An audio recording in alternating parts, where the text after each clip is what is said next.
Hello everyone. Today in this video I'm going to be showing how to detect a defective heat exchanger on a furnace. And this specific furnace I already replaced it. I took it out of circulation. It was pretty obvious that the heat exchanger was damaged. But anyways, I want to show you a few tricks to just before someone comes into your house and tells you that the heat exchanger is bad and you need to replace your furnace. There are a few things that they have to do before they can tell for sure that your furnace heat exchanger is bad.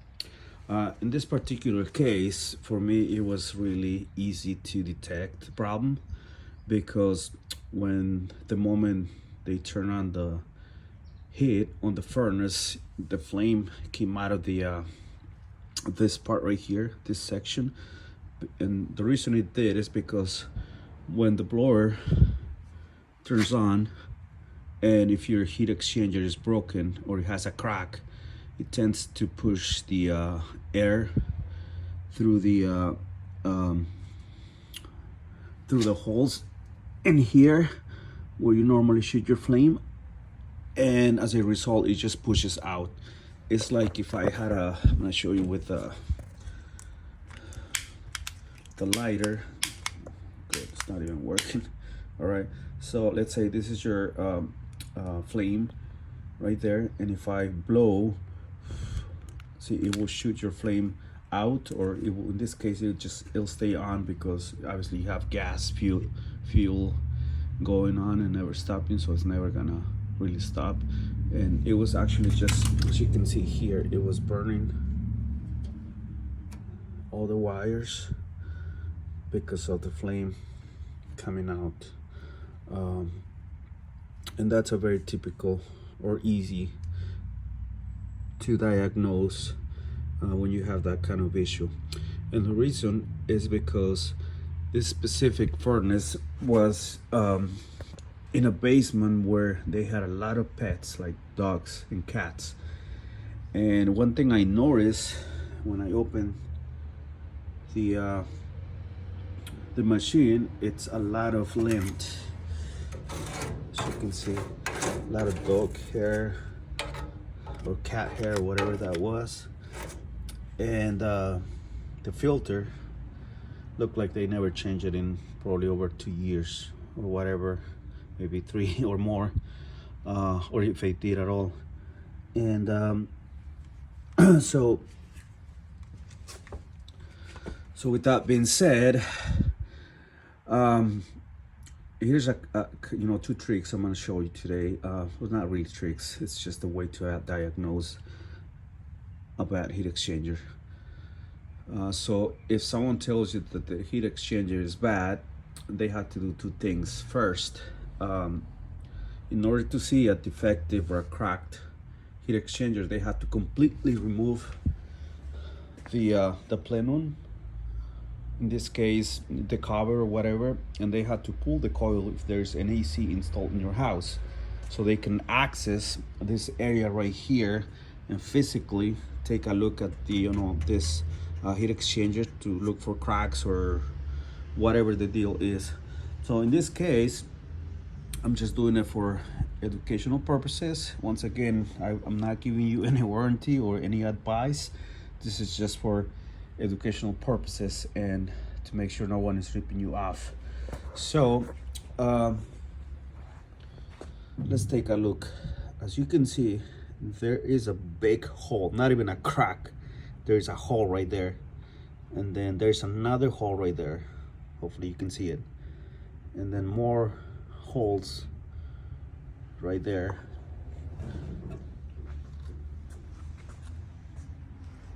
On this side looks good. That one has a crack or a hole. As you can see, it's really bad. I've never seen anything like this. Wow, look at that. So this one was really messed up. All right, so that's one thing. If they don't open your plenum and remove your coil, there's just no way they can tell you that the heat exchanger is bad. I know people or technicians will tell you, oh, it smells like carbon monoxide. They're lying, because that is odorless. It doesn't smell. They can't tell unless they have a detector. They can tell you, but just by saying, "Oh, it smells like that," it's a lie. Another way, or another method, is using a camera. This is just a regular camera you can buy at the big store, Home Depot or Menards or whatever you purchase your stuff. And if they are not removing the coil or doing anything, at least they should be sticking this little thing in here and looking for cracks. So this one, you can see the crack right there. I know it's hard to tell, but you can see the big crack. And then let's move to another area. Right there, there's a big hole, not even a crack, a hole. And so that's how you should be inspecting your heat exchanger. Probably taking an hour or two before they can tell you there's a crack right there.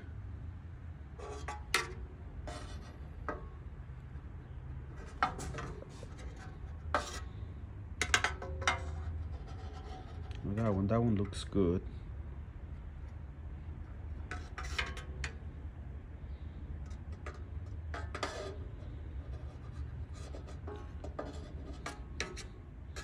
But this one is the worst. That one right there. It is like probably an inch hole. Right there. This is right there. Really nice picture right there. This is like the worst I ever seen. Anyways, moving on. Put the camera away so I don't break it. So another I should say another way of looking at your heat exchanger is getting one of these lighters. Well, it's what works this time. Okay, so you just light it up, and you don't turn your AC or your heat on. What you're gonna do is turn your fan manually on, and if you just put it next to anywhere you can stick it, if air comes through the heat exchanger, what it's gonna do is gonna blow your light off, because air is gonna be coming through the heat exchanger, and then that way you know there's a crack or a hole or something pushing air from the blow motor. So your air from blow motor shouldn't be mixed with the heat exchanger at all, and that is one way to tell if your heat exchanger is bad. If your flame with a piece of paper or maybe with a lighter goes out when you turn the fan on, because what it's doing is pushing air from the blower back into the heat exchanger, and it's pushing it this way. In this case, like I said, it was burning. You know, it has a huge flame coming out of the heat exchanger. It started burning all these wires. So this one was no brainer, pretty easy to diagnose. Very dangerous though. And so that's the way you're supposed to diagnose, or technicians are supposed to diagnose your heat exchanger. So next I'm gonna remove the heat exchanger, and we're gonna take a look at what it looks like and what happened really, or why did it get that bad in this situation. I know why, because they never cleaned the filters, they never did any maintenance. But from time to time, some furnaces that are well maintained also have a premature failure of the heat exchangers. That is normal. I mean, but sometimes you don't know why. It just happens. It's hard to predict. But either way, they should be looking for the same thing before they tell you that it's time to replace your heat exchanger. In this case, your whole unit, because replacing a heat exchanger is as expensive as replacing your unit if your furnace is out of warranty. So then in that case, I will say, yeah, they need to, once they have diagnosed that you have a bad heat exchanger, then that's fine to replace. All right, so let's start stripping this whole furnace and remove the heat exchanger. Going back to the to removing the heat exchanger on this furnace, specifically brand is Airflow from Lennox. There are a couple of things, or a few things I should say, you need to remove. First of all, you need to remove the burners section, which is right there. You have to remove all your condensation stuff right here. The inducer motor has to be taken out, and depending on the model, you're gonna have to unscrew a few screws. For example, this one I only had like 3 on each side, but I also remove a few other screws that have nothing to do with the heat exchanger, just so I can open this section a little bit, so it's easier to move out.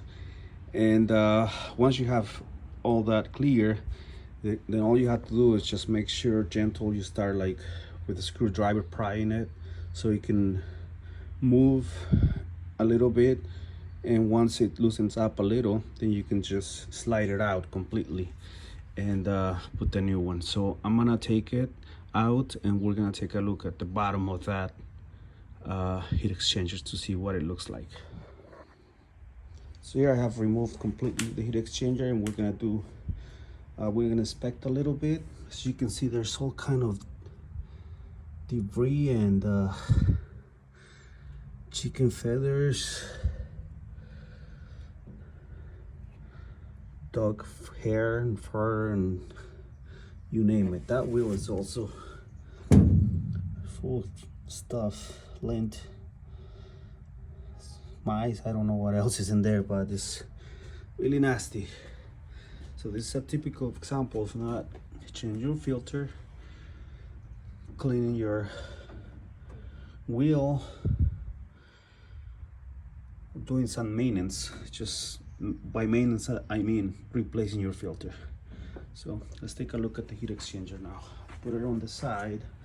As you can see, that is really nasty, and a lot of that lint just came down when I removed the heat exchanger. But what happens is that dirt is pretty much blocking the air from going up in the plenum, and as a result your heat exchanger just heats up a lot and eventually causing cracks and holes and all that kind of damage that you just saw in the beginning of that video. So this is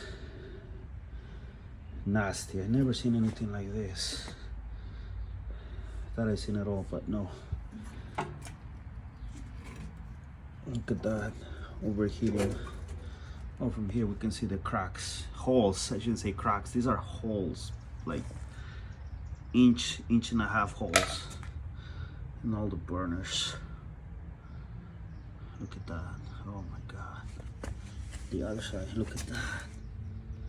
Oh my God, I didn't see this in the beginning, but good thing they didn't burn the house down. Anyways, I'm gonna show you what a clean or new heat exchangers look like. I mean, it shouldn't be like that clean, but at least pretty clean if you want to have a healthy furnace in your house. So this is it for now. I hope you enjoy. Not a perfect video.